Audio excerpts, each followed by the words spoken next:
welcome everybody. Welcome to the very first Greater Reality Healing online meeting.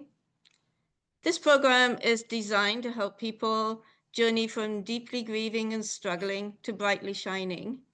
This path may help you to handle life's changes or losses better with a worldview based on the great news, experience less duration and severity of grieving, fine-tune yourself physically, emotionally, mentally, and spiritually or energetically.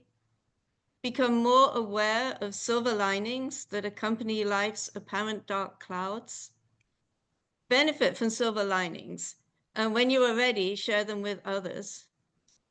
Create the greatest life you have envisioned. You refers to your soul or consciousness or your higher self. And share your greatest gifts and help make our world a better place. The Greater Reality Healing Program provides 3 holistic resources and evidence-based information from contemporary scientific and clinical understandings about the nature of reality. But do note, this program is not designed to replace traditional medical or psychotherapeutic care. There will be 3 30-minute parts of each online meeting. So that includes the presentation, the breakout groups, and questions and answers. Breakout groups are not to be, will not be recorded, but the rest are. So discussions during the meeting are confidential. You can share what occurred, but not from whom. If you're concerned about anonymity, just show your first name in your Zoom window and block your video image. I'd now like to introduce our presenter, Mark Pitstick, MA, DC. He has 53 years of experience helping many people in hospitals, pastoral counseling settings, mental health centers, and holistic health clinics. When Mark was 6 years old, parents that a beautiful sunset reminded him of God. At age 10, he had several clairaudient teachings about the big picture of life that still powerfully shape his outreaches. He worked part-time for 6 years with many dying adults and children while a respiratory therapist in hospitals. That motivated his search for evidence-based answers to the question, who am I? Why am I here? What happens after I die? Will I see my departed loved ones again? Is there really a wise and loving creator? And others. To learn more, visit soulproof.com/about. And Dr. Pitstick's 130 articles and 25 interviews with top experts are free at soulproof.com/articles and also /radio shows.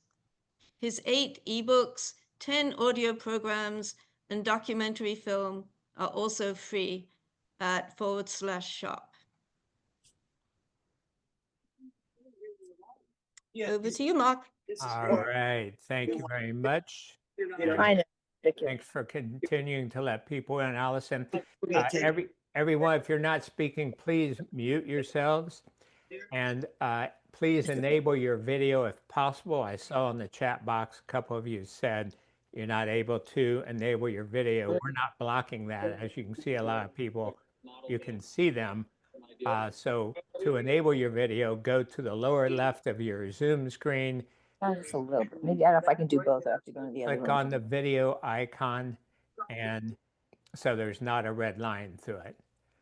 So try that. And if you are still having trouble, write in the chat, please, and see if we can help you figure out how to get your video shown. It's better if I can see people's faces. So with that house cleaning out of the way, welcome. It's a sacred honor to be with you and to help you remember what you already know, you as a soul. In other words, I'm under no illusions that I'm the guy who knows the answers and you're, ignorant, helpless people. We all are eternal, wise, powerful beings. It's just that some of us remember a little more. I guess it's my job to remember, and and help people that way. So just remember who you are there. And kudos to you for being open to a higher path, a different path. And that's what we're going to be sharing with you. You know, anytime you jump into something different, it's maybe a little scary or a little strange, but I think you're going to find this is wonderful, what you've been looking for. I briefly want to thank and honor those who have helped me get to the point that I am now. I mean, it does take a bit to be able to know all this and share all this and put it together. And so that includes my family and friends, especially my fiance, Andy, who's a 30-year RN, pediatric RN, now a doctor of acupuncture and an evidential medium. She's been able to see aura's energy spirit since she was a little girl. So, you know, perfect mate for me. And my parents, Bill and Virginia, who are both in the next phase of life, but they did so much provide stability and love and support as I was learning all this. And I know they're smiling down. To my patients and clients who taught me so much over the years, 53 years ago, almost today, that I started working in hospitals as a respiratory therapist part-time. So that's a lot. All my teachers have been somebody, I mean, from kindergarten up, but I'd like to just mention 4 in particular. And by the way, you can listen to our interviews under radio shows, top tab, soulproof.com/radios free. First of all, Raymond Moody, MD, PhD, who wrote Life After Life in 1975. And I remember feeling so comforted, so reassured, because he was a real doctor, an MD, right? And he's talking about here's some scientific or at least clinical evidence that there is life after death. I spent a week with him getting certified to do mirror gazing, the psychomantium, and it was a peak experience hanging out with him. And a couple of things he shared among many are, he said he had interviewed so many people near the end of their earthly experience, and he said so many of them had a sense that their life, looking back, seemed like a play that had unfolded in a sensible way. Even though at the time it seemed random, looking back, they could see that sense and beauty in it, and that really struck me. And then he had a little son, his wife, who passed as a baby, and he said, and he was asked about how he handled that, and he said in the beginning, his pain was a black hole that encompassed his entire being. But over the years, and when he described this, it's about 40 years later, he said, now it's about a quarter-size hole over my heart. And it just reminds me of our son. You know, it doesn't affect me a lot, but it's always there, of course, a little bit.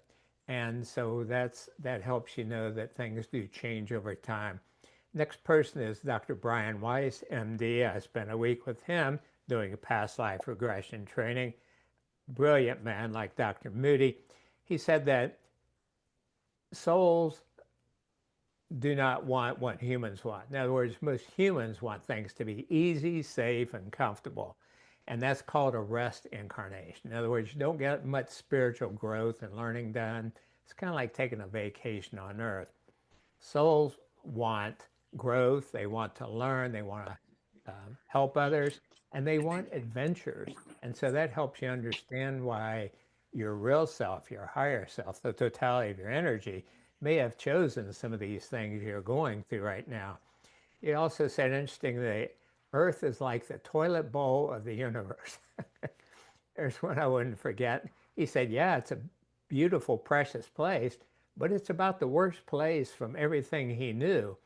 So that also can help you.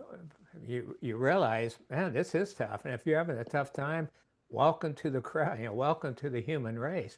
But also when your loved ones pass, people or pets, they're going to a wonderful place. Dr. Ken Ring said, 1,000,000 times better than your very best day on earth is what near-death experiencers describe it's like. So hopefully that helps your sadness some and realize, you know, other places are really great. Earth is a tough place at school. Next, Wayne Dyer. We had a wonderful interview. Make sure you listen to it. Radio shows. I asked, what does he say to other people what does he say? People when their child passes. And he says, I tell them no one really died. And I said, well, isn't that a little tough to take? He said, well, self-actualizing people, is very much into that Abraham Maslow hierarchy of needs. He said, self-actualizers handle death almost as though it didn't happen because it doesn't. Your real self cannot be born, and it's not, and it doesn't die. It's spirit, it's consciousness, it's mind. And that's an important one. And finally, my dear friend and colleague, Dr. Gary Schwartz, PhD, former professor at Harvard, Yale, and University of Arizona, and we work on the Soul Phone project together and greater reality outreaches. And he's very excited about that we're starting these greater reality healing projects. As a scientist, he's stuck in the weeds of creating technology to allow communication with what we call post-material persons, our loved ones who have passed on, and also stellar luminaries, inventors, scientists, and so on, who want to make the world a better place. And we're also starting to work on contacting angels and corresponding with them. And how can they help? Next, I want to recognize and thank our wonderful team that's helped us do this and will forward. The executive coordinators, Allison Wakeland and Jennifer Horner, and then our 12 coordinators and other volunteers. So if you are here, raise your hand, please, if you're one of the volunteers or coordinators, so we can recognize you. Yay, and a silent applause for everybody. And finally, I'd like to recognize my team, and by that I mean my angels, guides, master teachers, other highly evolved beings, and the light, which is one of my many names. I have about 35 names that I repeat each night before I go to sleep for God, the creator and sustainer of all that exists. So I thank and honor all those. So let's take a moment again. If you're not muted, please mute yourself. And Allison has something you can help me keep an eye on if someone's doesn't have a red line through their microphone. Let's do that for them. So let's just take a moment of silence to get in touch with your team. And if those words, by the way, angels, guides, master teachers, seem too religious for you, then just say higher energies, the universe, the cosmos helping you. So yeah, just a moment to remember who you are, why you're here, who walks beside you always.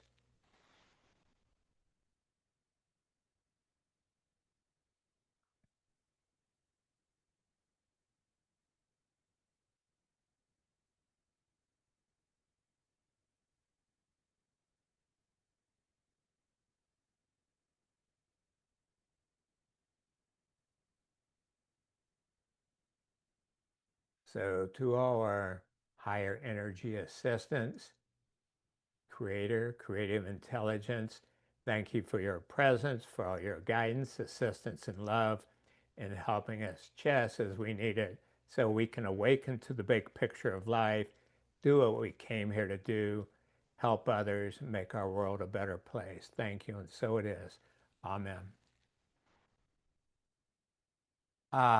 With that, speaking for the team, we are sorry for all of your struggles and suffering. I know it's not easy. We've all gone through our own things. Whatever you're going through is tough. We acknowledge your pain, and we're here to provide support. We want you to know that. At the same time, please mute your mic, please. At the same time, we want you to know that we are also here to provide opportunity, or we want you to know that your suffering and pain are really opportunities for growth and service. They help you remember your true nature and who walks beside you always. They can be a wake-up call from spiritual amnesia. From clinical data, it's clear that many humans wait to come to a place like Earth because it's such an exquisite place for learning and growing. But they get here then, and then they get distracted. You know how it is. I mean, just watch the news. What the average American watches 6 hours of TV a day, and there's all these distractions and temptations. So they get here, and then they lose track of who they are and the nature of the program. So suffering is a way, big changes are a way to wake you up, shake you up, and remember and help you remember what's really important. Now, it's fine to have a great life and enjoy things, but you want to major in the most important things. And the last thing that we are here to help you remember is that pain is inevitable, but misery is optional. And there are many people who have demonstrated this. Jesus prayed for those, the Bible says, who killed him.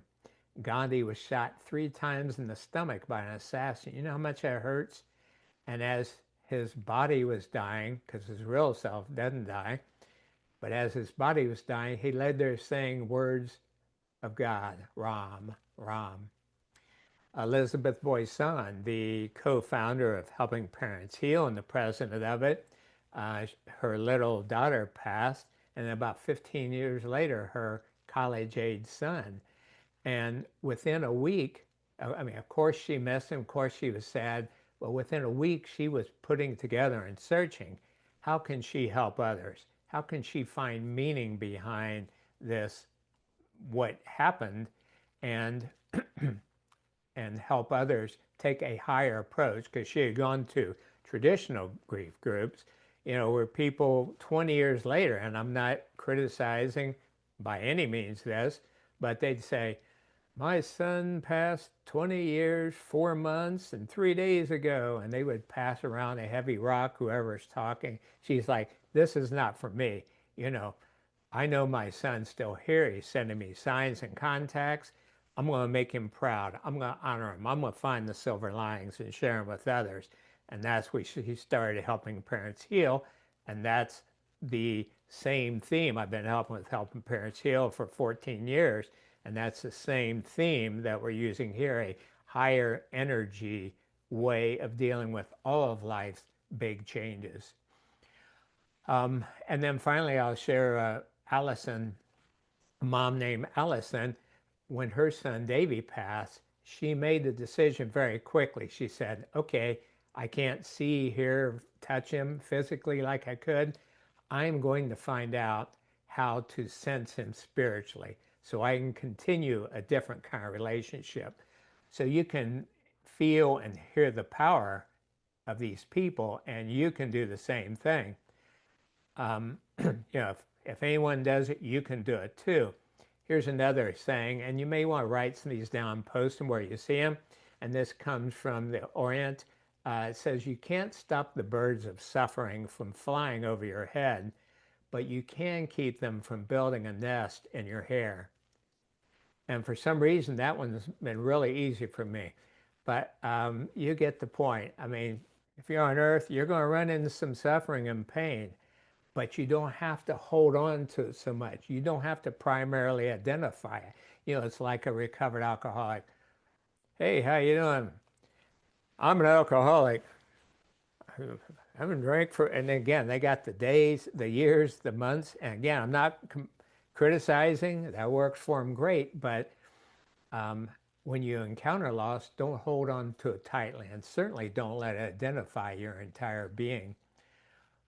So the more that you, and finally, I would say suffering, going through pain and so on, can help you realize the truth of the saying. Maybe you've heard, it's all good, it's all God.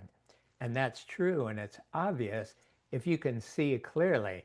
That is, without eyes clouded by fear.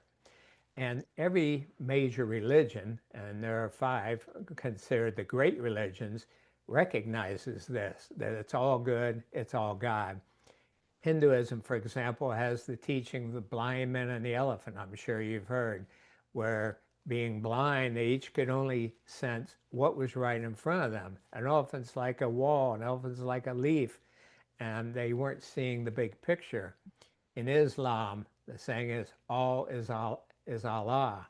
And words like El, Allah, from the Aramaic, the common language of that birthing time for Judaism, Christianity, and Islam, meant that one, the one that is all.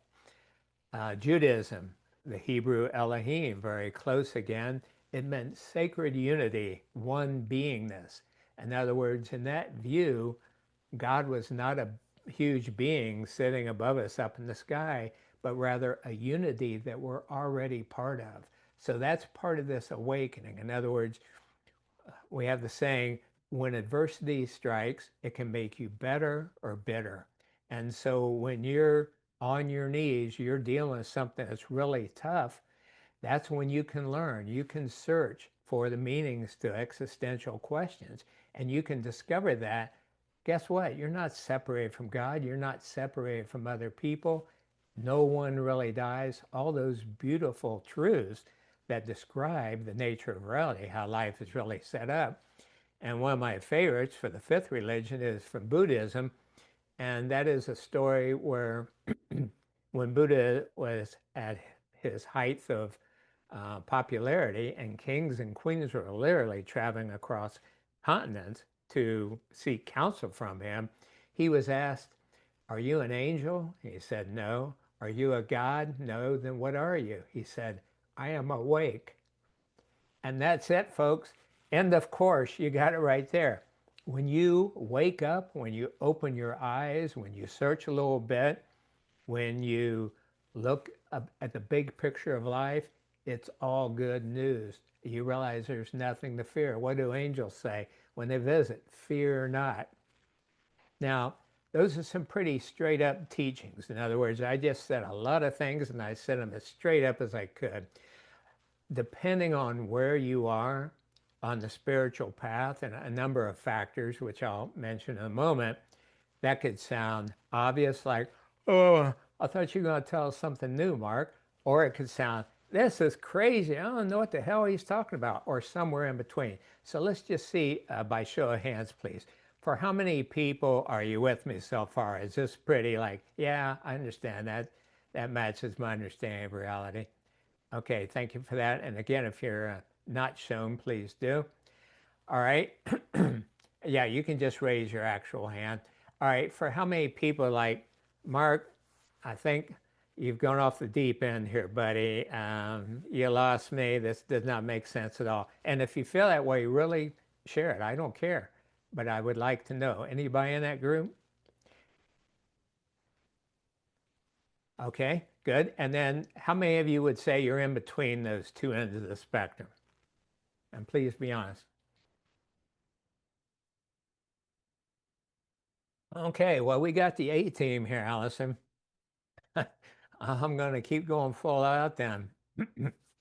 All right, so we know going into this, and we discussed it, we've been meeting for several months to prepare for this, that we have different levels of attendees in a number of different ways. First of all, the severity of your grief and struggling.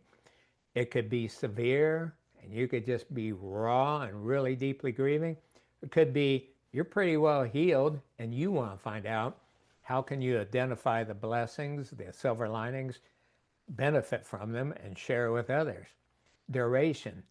I mean, sometimes I work with people and they say, "I'm going through a tough time." And I say, "Well, when did your loved one pass?" 3 days ago. And I'm like, "Oh my God, no wonder. That's pretty recent." Or it could be long term, it could be 25 years. Background. How much support did you have, and how accurate were the teachings in your youth from your family, from your religion, and from your culture? And a fourth factor, and there are others, is what is your level of soul advancement? Are you a more beginner, intermediate, or advanced soul? And you can learn more about that from article number 117 called "Are You a More?" No, yeah. "Are you a more advanced soul?" Yeah, it's kind of a survey. So all the articles I mentioned are at soulproof.com/articles 117. So depending on where you're at with all that, or also, I should say, another factor is I mean, how much are you going through? You know, if you've got like 5 tough things going at once, I don't care how advanced you are or how much you know, it can weigh you down. It's like getting piled on in football. So there's another factor. So depending on some of those, it may take one time through this information, or you may have to go through it multiple times to really get it, to own it, to internalize. In other words, there's a difference between having a dry, intellectual, superficial knowing and a deep, internalized knowing that gets you through whatever's going on. So relax. Don't feel like you have to get all this the first time through. We're recording this. We'll post them on YouTube and let you know how you can watch them. And then you've got article number 82 at soulproof.com, 60-page article. You've got 18 videos that describe the whole course. So you have lots of material you can go over and over till you really get it. So no pressure that way. Now, when I'm presenting, I'm going to cover the highlights of what's in the article and the videos. I'm not going to go through everything. First, it's impossible time-wise, but I want to augment it. I want to add some other stories. And also, before any time I present, I ask my team for input. And here's my prayer. You can use it if you want. I say, dear angels, guides, master teachers in the light, thank you for helping me to know what to say, how to say it, when to say it, to help the most people most powerfully. And when I do that, I get miracle stories. Like one time I was presenting, and for some reason, I gave not only 1, 2, but 3 Native American stories and sayings. And I even thought to myself, why does this Native American stuff keep popping up? Because, you know, after all the years I've searched and studied and taught, I have lots of material to draw from. And I was like, I don't know, that's kind of odd. That's never happened. The next day I got an email and she said, I just want to thank you for saving my life. She said, yesterday I made the decision I was going to pass on by suicide. Notice I didn't say committed. It's not a crime. And she said, my son passed, my husband changed worlds, and I just couldn't do it anymore. And I gave things away and made preparations and handled my finances. And I made the decision to make the move the next day. But then I saw you were giving a class, and I just thought I'd attend it. This one was Native American, and she said, the third time you said something from Native American heritage, she said, my God, I was brought up with this stuff. I know this stuff. He's reminding me. And she said, I felt like my husband and son were talking to me through you and saying, come on, hold on. You know, you can do this. And she said, so I changed my mind. I'm going to stay. I'm going to make them proud. That's why I mentioned before. I'm going to honor them. I'm going to find the silver linings and benefit from them. I'm going to share them with others. And so one day when I pass on, in a timely way, when it's my soul's, you know, the natural progression, then I will celebrate with their dear ones. So that's one reason why you may see me like, oh, okay, I'm supposed to say that, huh? So we're just going to have a good old time here. Allison mentioned the free resources. I want to screen share quickly and share these with you so you know how to find it, because one of the feedbacks I've gotten is all this material can be a little overwhelming, and I understand. So here we go, screen sharing. And so first of all, this is soulproof.com. So here's the home page. All right. And then if we go to audio, can you see my cursor okay? All right. If we go to articles at the top and click, then you'll see the 130 articles. And where are we going so slowly? There we go. So start with scientific evidence that bodily death is not the end of life. Everything I've ever been asked, when a loved one passes by suicide, a loved one is murdered. What's the last one I wrote? 10 ways to help time heal all your wounds. My advice, if you're a more advanced soul or want to become one, And then 82 is the article I've mentioned, the Greater Reality Healing Program, what we're doing right now. So those are the articles. Excuse me. Next are the under shop. And first of all, 8 books. So the e-books for all these are free. The audio books for 4 of them are free. The other 4 I don't control. So I will recommend a couple of these for your homework before the next class, but visit here and see what calls you and then download. I mean, look at these prices. 0, 0. These other prices are for the printed books that we have to ship. Then 10 audio programs.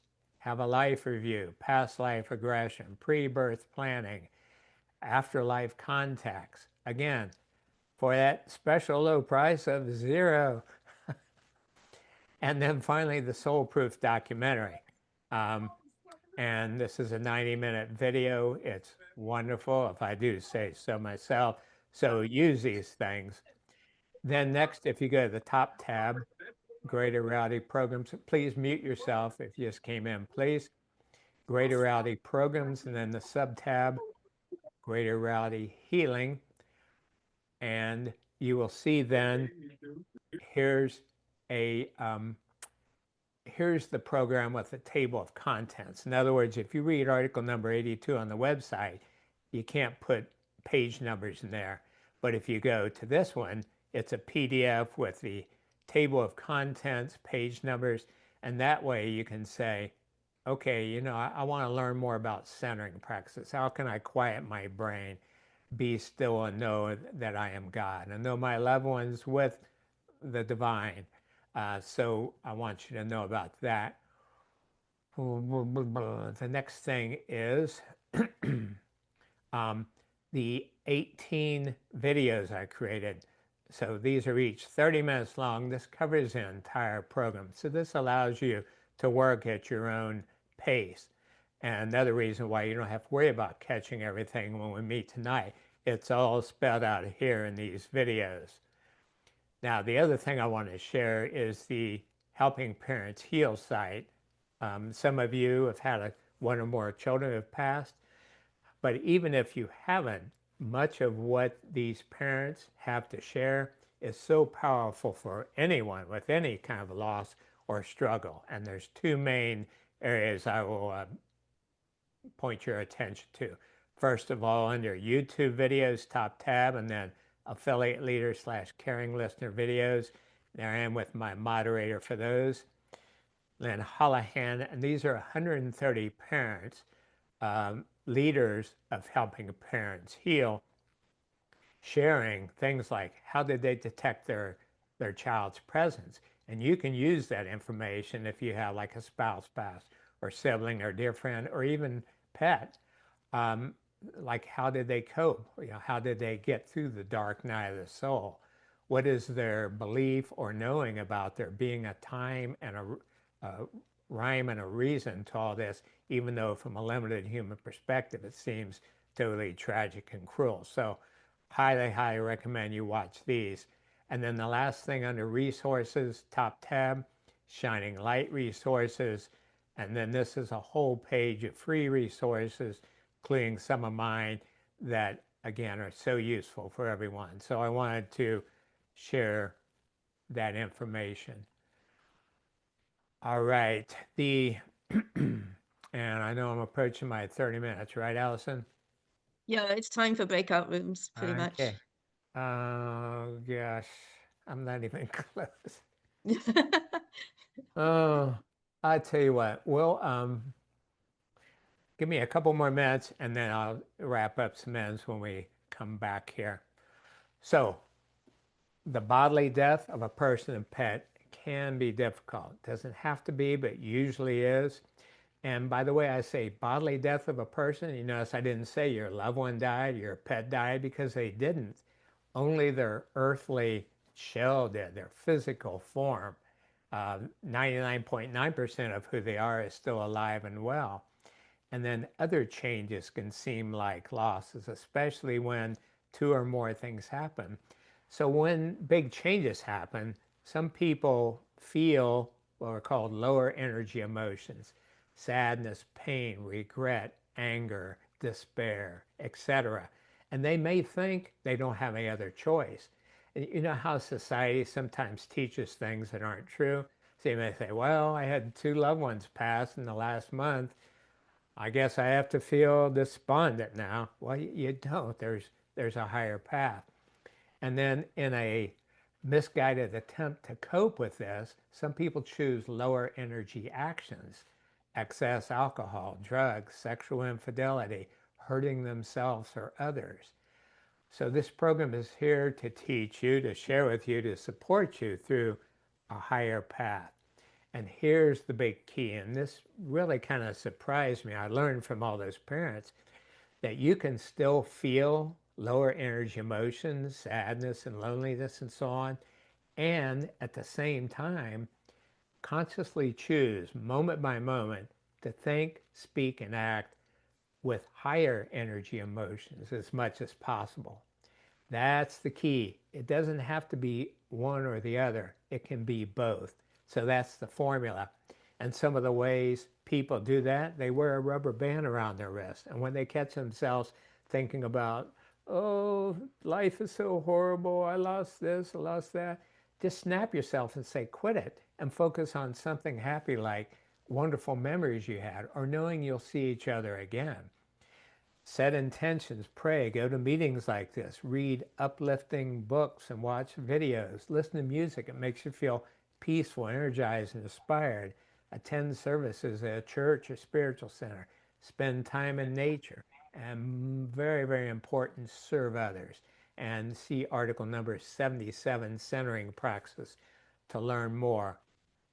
When you do that, for example, the rubber band or time in nature, you may only feel less pain for 5 minutes before you slip back into the illusion and the fear that anyone really dies, that you're separate and so on. But that's a start.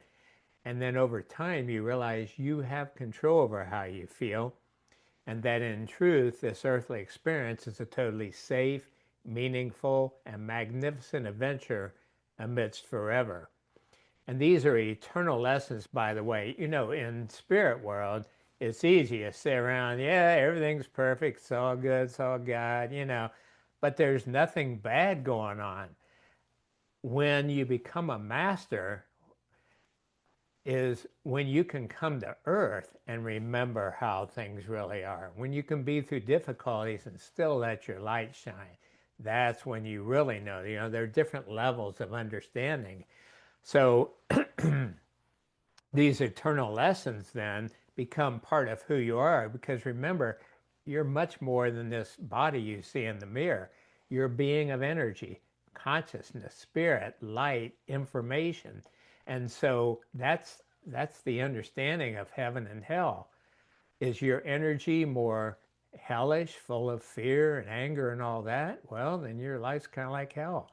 Is it more peace, joy, love, compassion? Then you're experiencing heaven no matter where you are, whether you're on earth or somewhere else. So going through the suffering and the struggling that you are is well worth the lessons. Now, I just wanted to define, we've been talking about Greater Reality Healing Program, and I defined the term. Greater Reality term is one that Dr. Schwartz and I coined to describe the entirety of reality, all that really exists. And we use synonyms like the nature of reality, the big picture of life, how life is really set up to go along with that, because it's really important. That's another big takeaway. Your brain detects much, much less than 1% of reality. So the brain thinks it knows everything, but really it's seeing things through a pinhole. Well, that's why there are so many apparent injustices and mysteries in life. If you could see even just a little more, you would see how it makes sense. And no one described this better than Lynn McTaggart in her wonderful book, The Field. She interviewed top quantum physicists, and according to their understanding, well, let me back up. The question was, if all that exists on Earth, and you understand again, that's energy, information, photons, light, etc. So that if all that exists on Earth, these physicists agreed, was the size of Mount Everest, the portion the average human being could perceive would be the size of a golf ball.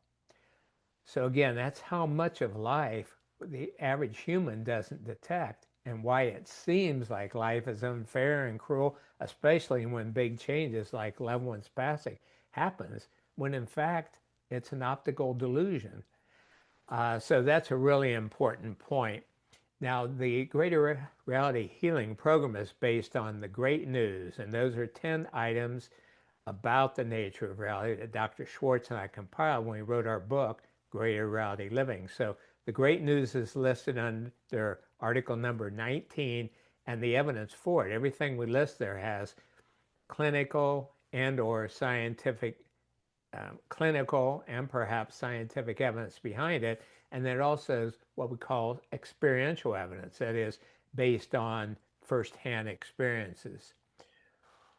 So see page 5 of article number 82 for that list and the evidence. So the more you know about how life is really set up, the more comfort, inspiration, empowerment just naturally flow. And then you know and show how life is really set up versus how you were brought up, or maybe what some religion taught you, some of which is good, some of which is just plain wrong. So action steps, homework before we meet again in this. First of all, in addition to reading article number 82 and watching those 18 videos in time, read article number 19, The Great News, 108, which is about higher energies, emotions, and ways of being, and article number 128, My Advice If You Are a More Advanced Soul or Want to Become One. So articles 19, 108, and 128. Read it's a tiny little book of mine called The Afterlife Evidence, which shares an overview of all the scientific, clinical, and experiential evidence that now clearly shows, without a doubt, that life continues after bodily death. Again, all these books, free, the ebooks at least, under shop.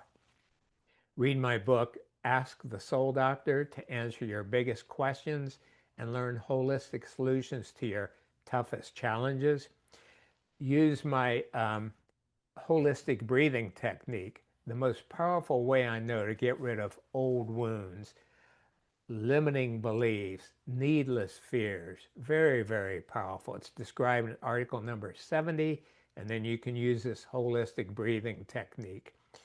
Also, my audio program called Ask Your Soul, Angels, and the Light. So read article number 71 first, and then use this audio program. Now, the holistic breathing is deep, noisy, diaphragmatic breathing. The rest of my techniques involve deep relaxation and guided imagery to quiet the brain and allow your real self to come to the fore. And in the case of the Ask Your Soul, Angels, and the Light audio program, to discern input from your team as well. I also recommend that you attend the next class, which is Sunday, June 22nd at 11 a.m. Eastern. That class will be roughly the same, but my presentation, as you see, is fluid, and then certainly the breakout groups will be different, and then the Q&A at the end will be different. So I recommend hitting as many of these classes as you can. And I will just say, while I'm thinking of it, thank you for telling others about the program. There are a lot of people out there who need it, don't know about it. Don't worry about this group getting too large. We will add more moderators, we'll add more presenters and groups as needed, so we will meet the need of people worldwide. With that in mind, I will open it up to questions about anything. And yeah, you can raise your digital hand or physical hand. And Marina, you are the first one to ask a question in the Greater Reality Healing Program. Can I ask 2 questions? Yes. Question number 1, and You were quoting one guy at the very beginning who said that the Earth is toilet bowl of the universe. I don't remember the name of the guy you mentioned. Uh, but how this guy knows that the Earth is toilet bowl of the universe? Has he been in any other places of the universe to make these connections? This was okay, this is Dr. Brian Weiss, and this is based on his understandings, input he had from all the studies, as well as input from all the past life regression clients. So these people who have past life regressions, they're remembering other space-time slices of life. They're also sometimes remembering being in spirit world. So this was the emerging opinion that life on Earth is one of the toughest places you can be. You have a second question, dear one? Yes. Since I don't remember my pre-birth contract, how can my soul grow from the pain of losing my son? It's a tough question for me all the time.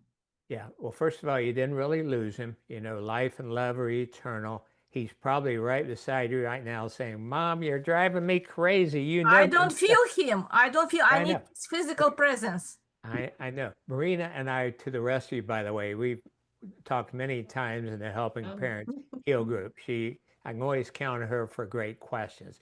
But to answer your question, to remember your soul contract, your pre-birth planning, go to article number, and I've got to look them up. There are so many. Article number 25 about pre-birth planning. Read that, and then use the pre-birth planning audio program, which is under shop, and use it several times. Set the intention, say a prayer. Okay, God, my angels, guides, help me understand. Why did my son and I set this up? I'm having trouble. How many years ago did he change worlds, Marina? 1 year and 10 months. Okay. I'm having trouble with this. Help me understand. What's the big picture? Why did our souls design this? And then just do the technique and see what pops up and floats in. You may have to use it a number of times. You also may, as we discussed before, need to use that holistic breathing technique first to clear out, to just cry your heart out and get that pain and anger and sadness out so you can get more clear and see more about the big picture of life. Any other questions? Yes. The last one, and what's Okay. If I would use your latest comment. If we only can comprehend the portion information the size of the gulf, why the Everest of information was created? What for? If we cannot comprehend it, no one can comprehend it. So it is waste of resources to create this information that we cannot use. Hold on, you were doing well until you said no one can and perceive it. Actually, some people can perceive it. That's what yogis and masters and spiritual teachers, those whose words and teachings formed religions, by the way, they do see the big picture of life. And you have the possibility. In other words, I said the average human only perceives a golf ball size, but the goal is to see then a basketball size, and then a room size, and then eventually you understand the mind of God more and more. And the more you do, the more you understand it's safe. In 1980, I attended a Sufi conference, wonderful Dances of Universal Peace near Asheville, North Carolina. And one of the speakers was Swami Rama, who started the Himalayan Institute in Pennsylvania. And I sat very near him as he talked to a couple hundred people, and people were asking questions. And had just finished my master's in clinical psychology. And I said, well, okay, all this, you're describing, it's all good, it's all God, but what if our world blows up and is destroyed? And he kind of smiled and he said, your world might be able to be destroyed, but mine cannot. So he was seeing more of Mount Everest, you see. his understanding of life, his worldview is so much larger than mine. But since then, mine has gotten a lot bigger. So, Marina, we want to give other people a chance, but God bless you for asking. You have done so much better over the months, and I just bow to your tenacity and your perseverance and learning these things. I know you're getting there. Janie, would you like to share something with Marina? You're You're muted, there. Janie. Okay, sorry. Even a moderator forgets. Mark, there are a few people that didn't catch what the homework is, so I wanted to know if you would repeat that for them. Well, they can just watch the video. Yeah, rather than repeat it, since it's a few people. Question. And other questions? Or would any of the moderators like to share something with Marina? There's a question from William Strachan. I doubt if you're William, but go ahead. Oh, okay. My name is Cynthia. I'm using my husband's computer. Yeah. I'm sorry, I'm very, very new at this. So when Dr. Pitstick was speaking to us, a little box popped up on the screen and I, went to it. And so I went to room number 6. I'm sorry, I didn't know what I was doing. But then if you could clarify what that was about? You mean the group number 6? Yes. Well, that was a breakout group. Keep in mind, there are no worries. I mean, we're just flying by the seat of our pants here. This is the first time we did breakout groups. So what we tried to do was divide everyone up into pretty equal groups. Each one had a moderator, so you could ask questions and discuss. Were you able to participate in that group? Yes. Okay, that's good. Then it's all good. And Okay. and now we've all gone through it, and it'll go more smoothly next time. Did you have a question, dear? You said in the very beginning, to go to the site that you showed us, and Right. I'm not very computer literate, so if you could recap that real quick, or is it in the email that our coordinator sent us? Sure, let's recap because other people came in afterwards too. Thank you. You're welcome. And so here we are. This is my backyard. I'm just kidding, but my backyard actually does look a lot like this. So here we are, first of all, at soulproof.com. All right. And first of all, articles. So 130 free articles, and here they are. Anything you want to know, pretty much, I've written articles about them.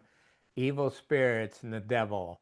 A good death, about is there a time for euthanasia? So are you the weird one in your family? That was fun, because I certainly was, and I suspect a lot of you were. And then under shop is where you can get the free ebooks. 8 of them. 4 of these are available as audiobooks, and then 10 audio programs, which help you do things like examine your soul contracts, pre-birth planning, like Marina was just talking about, holistic breathing we just talked about, and then the Soul Proof documentary. I'll just share when we did this, I mentioned my fiance, Andy, she was the screenwriter and director for this. And we interviewed a spiritualist minister. And he said, it's because we were talking about that you can't really trust your senses to understand the nature of reality because the senses detect so little. And to make that point, he said, it's funny. He said, I'll go to a funeral and the family and friends are around the coffin and they're crying and talking about how much they're going to miss their loved one. And I'm standing across the room talking to the guy. And that's just kind of like, your head wobbles, but that's really what goes on. So wonderful documentary. So that's under shop. Then the radio shows, which I didn't discuss before, but here's the radio shows. I mentioned Dr. Gary Schwartz, Raymond Moody. I mean, look at these names. Carolyn Mays, Anita Moore, just all of them are giants. And then Brian Weiss, Wayne Dyer, Michael Newton. I'm just so proud of these shows. Aramaic scholar Neil Douglas Klotz. So make sure you visit those. The other resources I wanted to share were at Helping Parents Heal.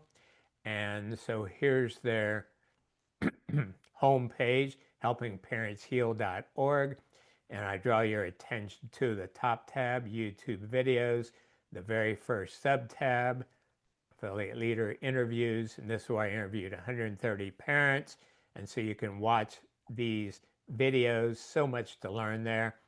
And then under resources, and then the sub-tab Shining Light resources, all free resources, about half of them from me that benefit everyone. So there are those resources again. Okay. Lukey, I apologize if I'm pronouncing your name wrong. You have a question? Yeah, can you hear me now? Yes. Yeah. Yeah, thank you.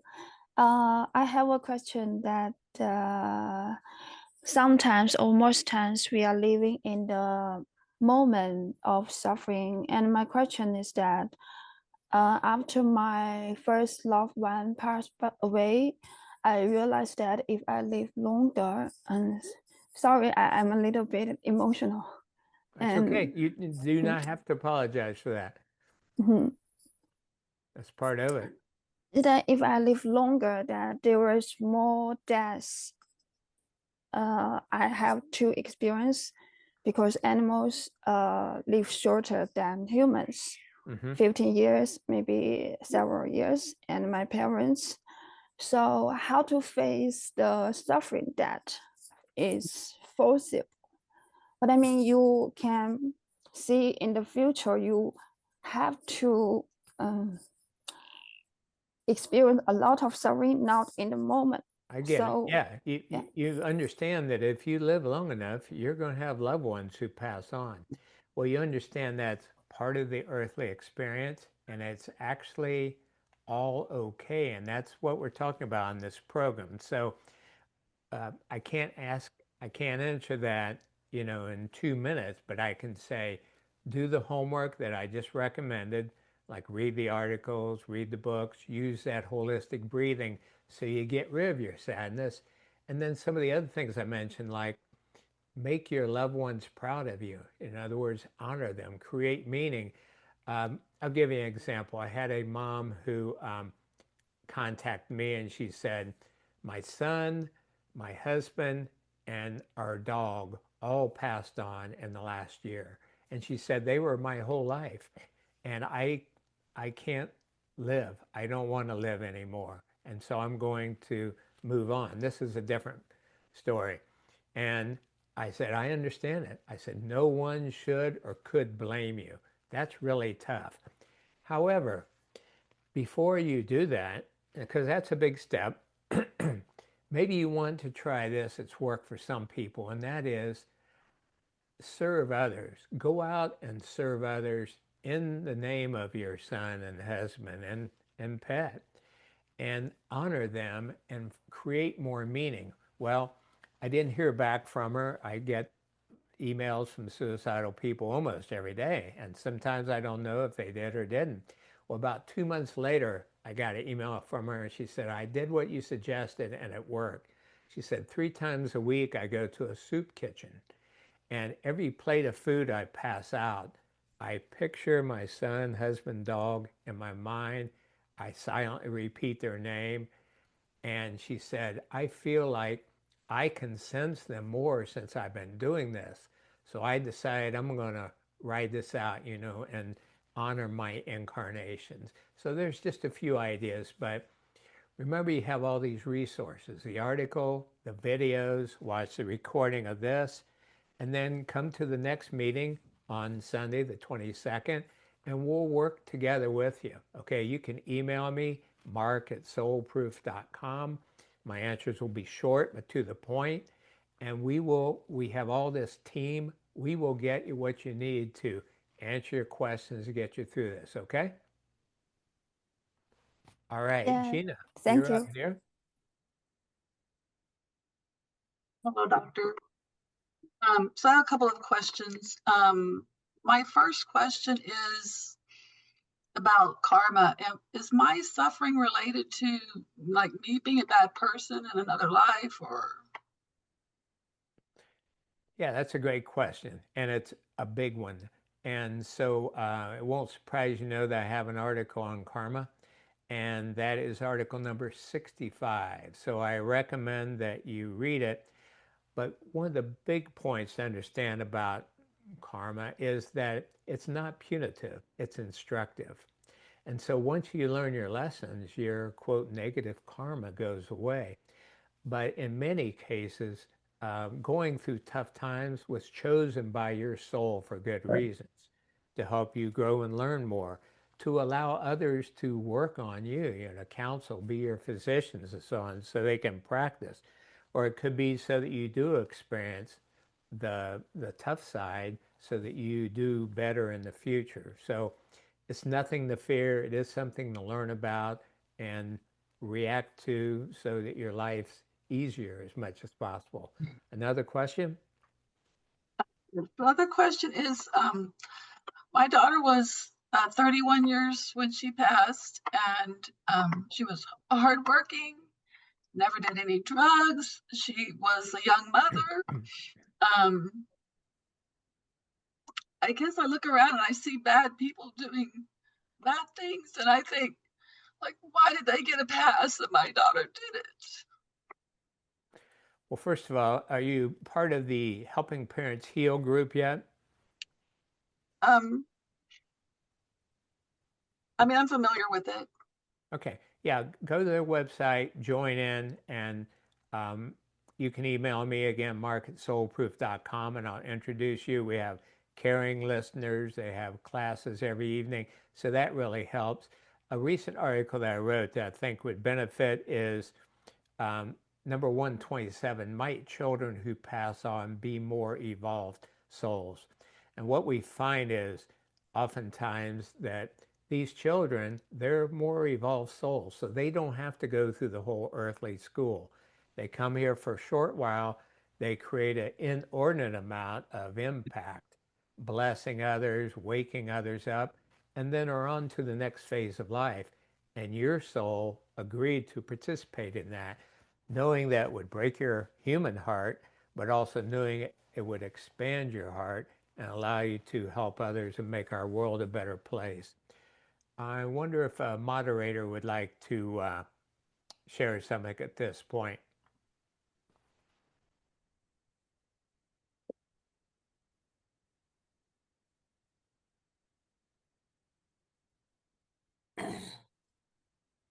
Or not? Okay. Wanda, looks like you are up. Angela, I think, is next. Okay. Angela? Hi, doctor. I've been trying to understand and read a lot. My son transitioned 7 months ago. My first daughter, 26 years ago. So I've been trying to learn and read a lot, as I say, to educate myself in the afterlife. I truly believe in the afterlife. My son was a very kind teenager boy, 17, sensitive, musical. And I'm saying that because we didn't see come the suicide part. So one day he was okay, and the next day he was no longer with us. And from what I learned and the soul contracts, the suicidal part is not really part of that contract. I know the theory could be extensive, but I would like to learn if there's any specific resources that it can teach us more about why these beautiful souls just decide to depart so soon by suicide. It took me 3 or 4 months to really face and accepted that it was a suicide. I mean, everybody knew it. Everybody see it very clear as what happened. I don't want to mention it, what happened. But for me, it's still like it was an accident. Okay.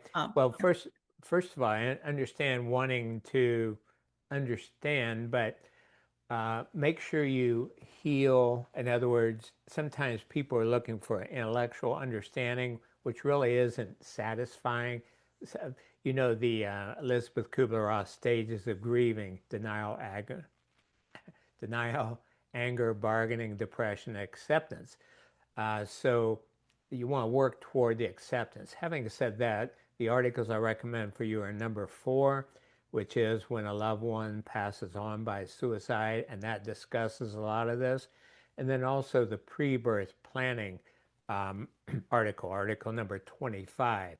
As you say, suicide, you know, the after other realms are generally very high energy, and so they don't choose things like murder or suicide, but things can go wrong. Unforeseen events can occur, so sometimes that results. But I would just share really quickly, and I know we're starting to get over time here, that it's my understanding, because of those 130 Shining Light parents interviewed, 25% of their kids passed by suicide. And the picture, and I've been involved in suicide education and prevention since I was in theology school in the mid-70s.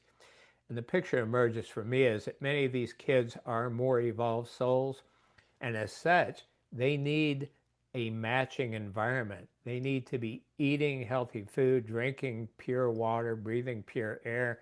And we have adulterated our planet so much, filled these kids with so many drugs, 100 vaccinations now recommended by college age. We got 7 when I was a kid. And these kids are just so messed up. And then there's all the computer games and all the mental stimulation from chemicals and sugars and foods and so on. And so it just throws their brain too many heavy metals and chemicals. So their brains go awry, and then they're depressed or anxious. And so then they try drugs and alcohol to calm down. That makes things worse. And that's one reason a lot of them spiral out. So my overwhelming sense is that that a lot of them volunteered, kind of like canaries in a coal mine, to wake up humanity and say, okay, we need to do better here for our kids and for everybody. And could it be that they loved so much that they were willing to go through that to wake enough people up so we turn our world around? So there's some articles to read, some things to think about. And again, if you have follow-up questions, you've got my email address, okay? Just 1 or 2 more, and then we need to honor our time. I know it's getting late for some people. Pravina, I hope that's how you pronounce your name. If not, tell me how you do, please. Yes, what Angela said just now really reflects what I'm thinking.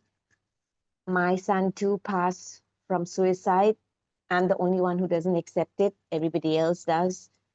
My question is, why do we make soul contracts to come to this earth with mental illness? What is the reason? And how is it that... Excuse me 1 second. I missed a couple keywords. Why we make soul contracts to what?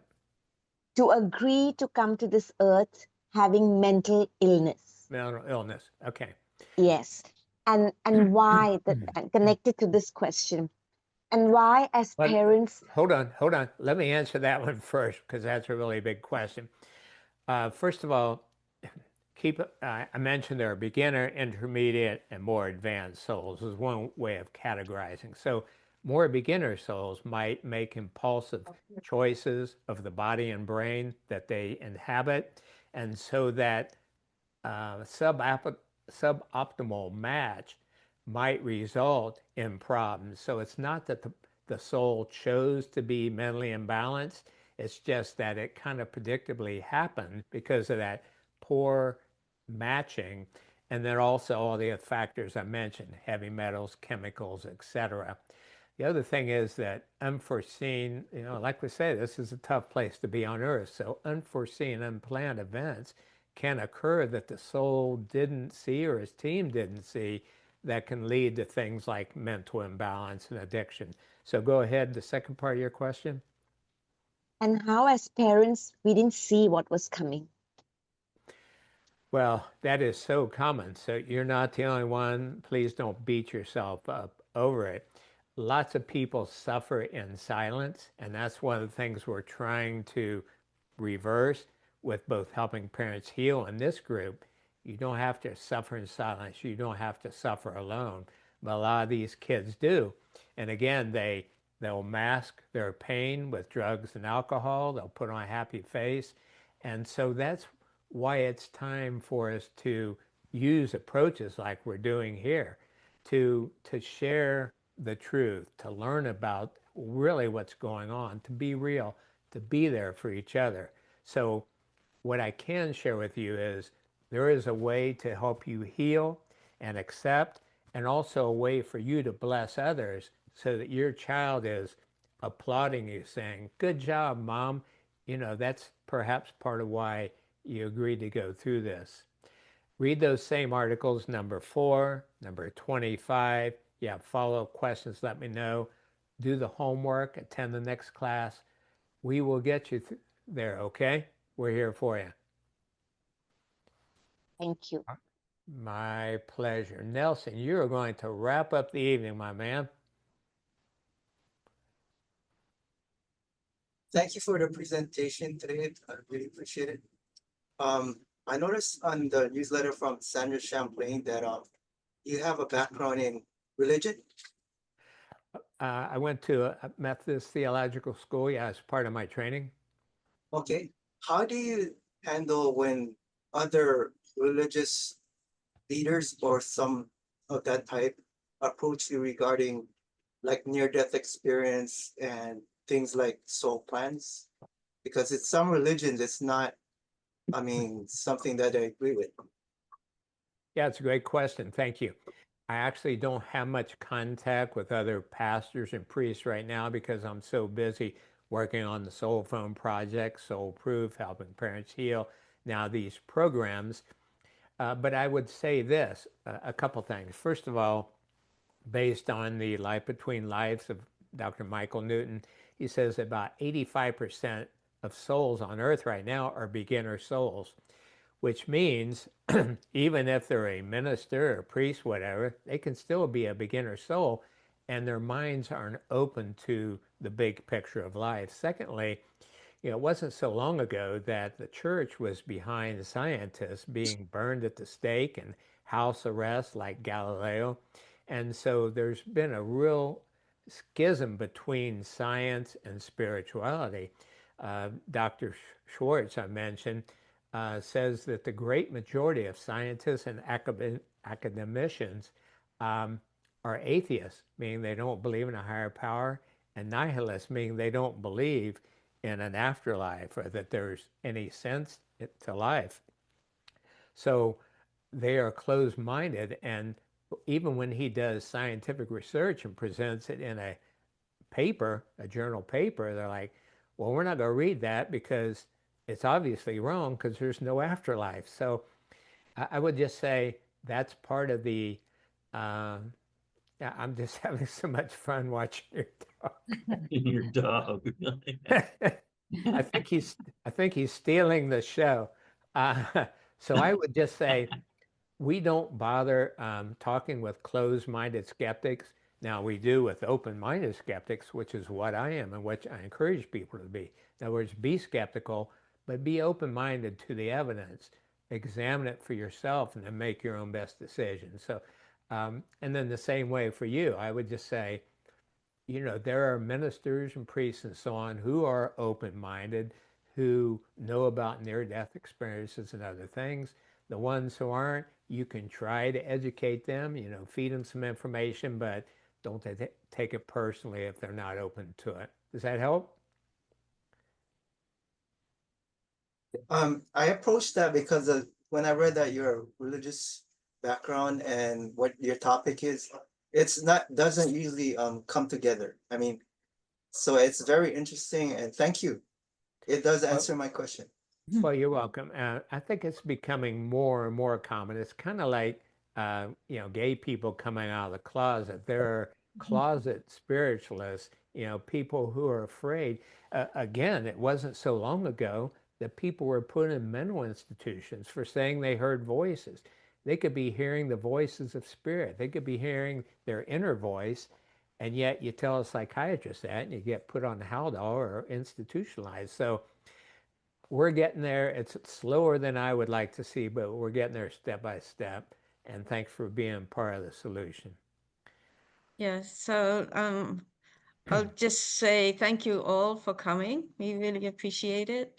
The next Tuesday meeting will be on July the 8th. So that will assume, well, I guess we'll be moving forward a little bit then. But before that, we have a meeting on the 22nd of June, which is a Sunday at 11 a.m. Is that right, Mark? 11? Correct. And Eastern. yeah, that's right. Whenever I say time, I'm talking to, I'm referring to East Coast time in America. So you're welcome to come to that. It will be fairly similar to this one, but of course it'll be different people, quite a lot of different people, different stories.